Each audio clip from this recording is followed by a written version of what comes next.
Hi friends, ഇന്ന് ഞാൻ ഉണ്ടാക്കുന്നത് ചിക്കൻ സ്റ്റൂ ആണ്. അപ്പത്തിൻ്റെ കൂടെയും ബ്രെഡിൻ്റെ കൂടെയൊക്കെ സെർവ് ചെയ്യാൻ പറ്റിയ നല്ല ടേസ്റ്റി ആയിട്ടുള്ളൊരു ചിക്കൻ സ്റ്റൂ ആണ് കേട്ടോ ഇത്. അപ്പോൾ വീഡിയോയിലേക്ക് പോകുന്നതിന് മുമ്പായി എൻ്റെ ചാനൽ ആദ്യമായാണ് കാണുന്നതെങ്കിൽ പ്ലീസ് ഒന്ന് സബ്സ്ക്രൈബ് ചെയ്യണേ. സബ്സ്ക്രൈബ് ചെയ്യുന്നതിനോടൊപ്പം തന്നെ തൊട്ടടുത്തുള്ള ബെല്ലൈക്കൺ കൂടി ഒന്ന് പ്രസ് ചെയ്ത് കഴിഞ്ഞാൽ ഞാനിടുന്ന വീഡിയോസിൻ്റെയൊക്കെ നോട്ടിഫിക്കേഷൻ നിങ്ങൾക്ക് ലഭിക്കുന്നതായിരിക്കും. അപ്പോൾ നമുക്കിതെങ്ങനെയാണ് ഉണ്ടാക്കണേ നോക്കിയാലോ. അപ്പോൾ അതിനായിട്ട് ഞാനിവിടെ 1/2 കിലോ ചിക്കനാണ് എടുത്തിരിക്കുന്നത്. എന്നിട്ട് നല്ലപോലെ ക്ലീൻ ചെയ്ത് കഴുകി കട്ട് ചെയ്ത് വെച്ചിരിക്കുകയാണ്.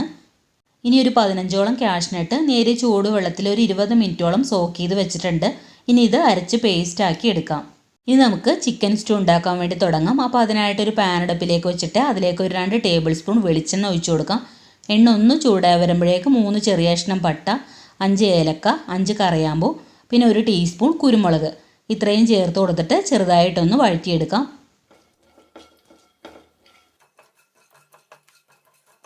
ഒരു മിനിറ്റ് ഒന്ന് വഴറ്റിയതിന് ശേഷം പിന്നെ നമുക്കിതിലേക്ക് 2 ടീസ്പൂൺ ഇഞ്ചി ചെറുതായിട്ട് അരിഞ്ഞതും 1 ടീസ്പൂൺ വെളുത്തുള്ളി ചെറുതായിട്ട് അരിഞ്ഞും കൂടി ചേർത്ത് കൊടുത്തിട്ടൊന്ന് വഴറ്റിയെടുക്കാം.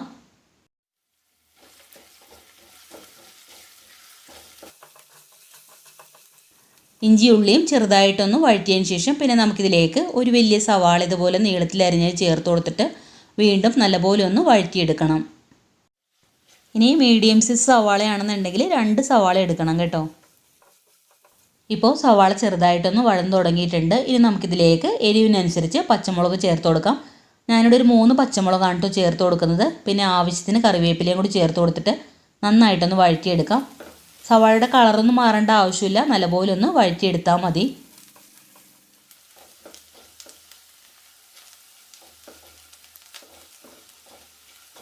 ഇപ്പോൾ സവാള നല്ലപോലെ ഒന്ന് വഴറ്റിയെടുത്തിട്ടുണ്ട്. ഇനി നമ്മൾ എടുത്തു വെച്ചിരുന്ന ചിക്കൻ ഇതിലേക്ക് ചേർത്ത് കൊടുക്കണം. പിന്നെ ഒരു 1/2 ടീസ്പൂൺ കുരുമുളക് പൊടി കൂടി ചേർത്ത് കൊടുത്തിട്ട് എല്ലാം കൂടി നന്നായിട്ടൊന്ന് മിക്സ് ചെയ്തെടുക്കണം.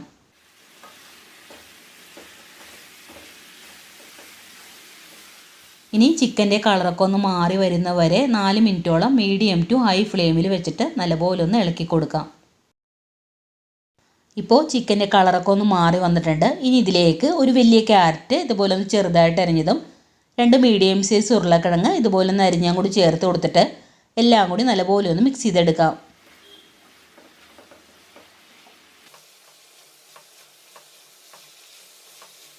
ഉരുളക്കിഴങ്ങും ക്യാരറ്റും 1 മിനിറ്റ് നല്ലപോലെ ഒന്ന് ഇളക്കിയതിന് ശേഷം നമുക്കിതിലേക്ക് തേങ്ങയുടെ 2 പാൽ ഒഴിച്ചു കൊടുക്കാം.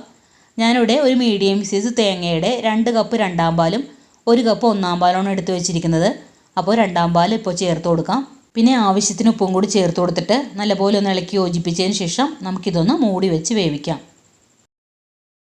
ഏകദേശം ഒരു 12 മിനിറ്റോളം മീഡിയം ഫ്ലെയിമിൽ വേവിച്ച് കഴിഞ്ഞാൽ ചിക്കൻ പാകത്തിന് വെന്ത് വരും.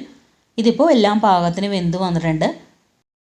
2 പാൽ ഒഴിച്ചു കൊടുത്തത് ഇതുപോലെ ഒന്ന് ചെറുതായിട്ട് വറ്റി വരണം. ഇനി നമുക്കിതിലേക്ക് നമ്മൾ നേരത്തെ സോക്ക് ചെയ്ത് വെച്ച കാഷ്നട്ട് അരച്ച് പേസ്റ്റ് ആക്കിയതുണ്ടല്ലോ, അത് ചേർത്ത് കൊടുക്കാം. അപ്പോൾ ഈ ഒരു കാഷ്നട്ട് അരച്ച് പേസ്റ്റ് ആക്കിയത് ചേർത്ത് കൊടുക്കുമ്പോഴാണ് കേട്ടോ ചിക്കൻ സ്റ്റൂവിന് നല്ലൊരു ടേസ്റ്റ് കിട്ടുന്നത്. ഇനി ഇതിലേക്ക് ഒരു 1/2 ടീസ്പൂൺ ഗരം മസാലപ്പൊടി കൂടി ചേർത്ത് കൊടുത്തിട്ട് നല്ലപോലെ ഒന്ന് മിക്സ് ചെയ്ത് കൊടുക്കാം.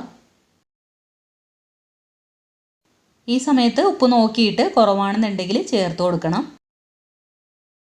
കാഷ്നട്ട് ചേർത്ത് കൊടുത്തിട്ട് ചെറുതായിട്ടൊന്ന് കുറുകി വരുമ്പോഴേക്കും ഒരു 3 ഏലക്ക എടുത്തിട്ട് അതിൽ തൊലിയൊക്കെ ഒന്ന് കളഞ്ഞിട്ട് ചെറുതായിട്ടൊന്ന് ചതച്ചിട്ട് ചേർത്ത് കൊടുക്കാം. അതിനുശേഷം തേങ്ങയുടെ 1 പാൽ 1 കപ്പ് ഒഴിച്ചു കൊടുക്കാം. പിന്നെ കുറച്ച് മല്ലിയില കൂടി ചേർത്ത് കൊടുക്കുന്നുണ്ട്. മല്ലിയില ചേർക്കാൻ താല്പര്യമില്ല എന്നുണ്ടെങ്കിൽ വേപ്പില ചേർത്ത് കൊടുത്താലും മതി. വീണ്ടും നന്നായിട്ടൊന്ന് ഇളക്കി കൊടുക്കാം. ഇനി 1 പാൽ ഒഴിച്ചു കഴിഞ്ഞാൽ ചെറുതായിട്ടൊന്ന് തിളച്ച് തുടങ്ങുമ്പോൾ തന്നെ ഫ്ലെയിം ഓഫ് ചെയ്ത് കൊടുക്കണം. അതിനുശേഷം ഒരു പാൻ അടുപ്പിലേക്ക് വെച്ചിട്ട് അതിലേക്ക് 1/2 ടേബിൾ സ്പൂൺ നെയ്യ് ഒഴിച്ചു കൊടുക്കാം. നെയ്യ് ഒന്ന് ചൂടായി വരുമ്പോഴേക്കും കുറച്ച് കാഷ്നട്ട് ഇട്ട് കൊടുത്തിട്ട് ഒന്ന് ഫ്രൈ ചെയ്തെടുക്കാം.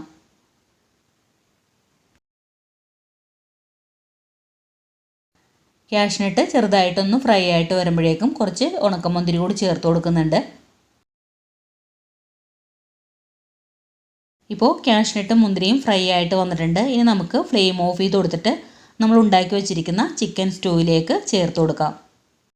എന്നിട്ട് നല്ലപോലെ ഒന്ന് ഇളക്കി യോജിപ്പിച്ചെടുക്കാം. അപ്പോൾ ഇത്രയേ ഉള്ളൂ, വളരെ ടേസ്റ്റി ആയിട്ടുള്ള ചിക്കൻ സ്റ്റൂ ഇവിടെ തയ്യാറായിട്ടുണ്ട്. എല്ലാവരും ഇതുപോലെ ഒന്ന് ഉണ്ടാക്കി നോക്കണം. ഉണ്ടാക്കി നോക്കിയിട്ട് ഫീഡ്ബാക്ക് മറക്കാതെ കമൻസിൽ അറിയിക്കണം. അതുപോലെ വീഡിയോ ഇഷ്ടമായിട്ടുണ്ടെങ്കിൽ ലൈക്ക് ചെയ്യാനും ഫ്രണ്ട്സിനും ഫാമിലിക്കൊക്കെ ഒന്ന് ഷെയർ ചെയ്ത് കൊടുക്കാനും ഇതുവരെ സബ്സ്ക്രൈബ് ചെയ്യാത്തവരുണ്ടെങ്കിൽ ഒന്ന് സബ്സ്ക്രൈബ് ചെയ്യാനും മറക്കരുതേ. അപ്പോൾ അടുത്ത നല്ലൊരു വീഡിയോ ആയിട്ട് വരാം. Thank you for watching.